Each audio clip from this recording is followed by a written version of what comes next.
Lumière Kabulo TV, Lumière Kabulo TV, Lumière Kabulo TV. Réflexion avec R9, Fabrice R9, Fabrice R9. Tout le monde a vu tout le monde a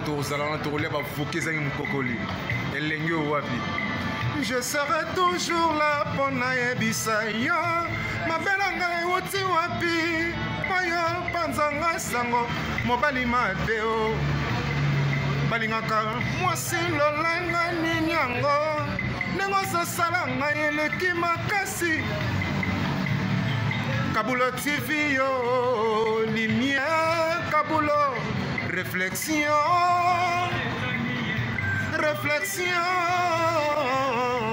Fabrice R9 avocat nanga esangi moko kokokokokoli double CD Fantomas engayo ya bino ndeko yeyo ya lisusu na kombo ya Kambulu na Luanda Angola mais na kati ya lisolo mo tuna force Oizo permet de se trouver en 2024 avec une réflexion. Ils ont un couple de Simba, réflexion en 2024. Clarisse Lopengi, moi c'est à PMP à pro. La Simana on faut le baquer. Force plus force égale à force. One monis comme l'homme aminae, na combe ya Marcolino d'aroma cloud. Couple moko makasi kimia pe force. Bango baebi. Ikotamona pour un respect. Na kokosa na te kopesa monde na coach manager mama Rebecca ya yo pena yo yebi ozali awawa alors natali pe pour motako toujours force ya réflexion on est équipe de réflexion équipe mobile moko pena ke mo pepe ko yugo yeko ningana me mete ko ya kate tali na kata mpazi to moni c'est que la foudre moninga faka kendi fermine force contre force sans pour bango pe wana force tranquille. Donc, quand on a les sages, moi, c'est propre et Angela Nini. Il y a ce travail qui est bon. On a ce qui. Allez, tout ce qui est dans mon tour, on dit que non. Mais ça m'a dit, il y a l'équipe bango. Merci.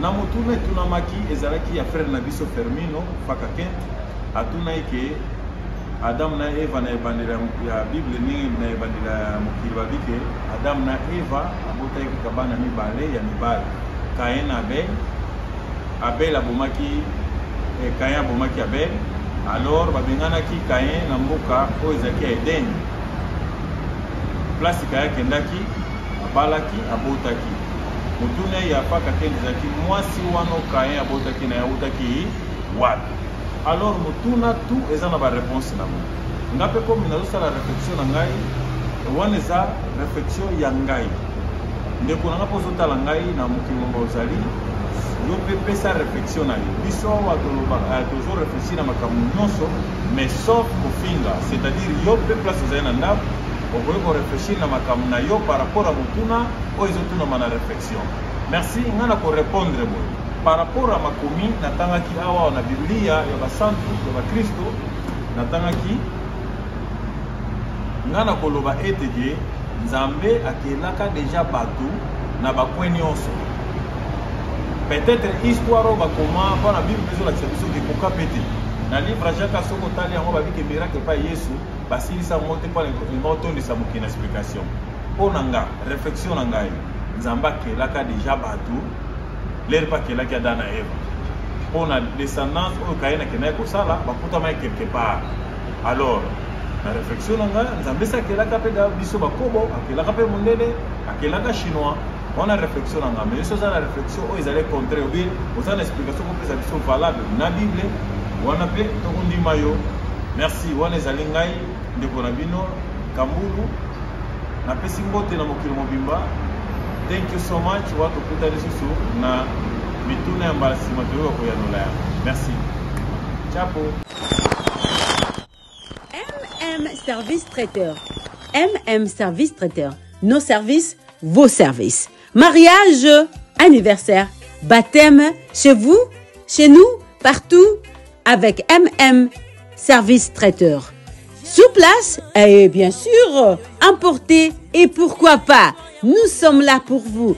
Notre numéro 06 14 49 23 11. Encore 06 14 49 23 11 France. Route de Vaucelas 91 580. Avec nous, MM Service Traiteur, super cool, super chic. À manger, à boire, à grignoter. Chez nous, bien sûr, soyez là, bienvenue chez nous. Bon appétit et à tout à l'heure.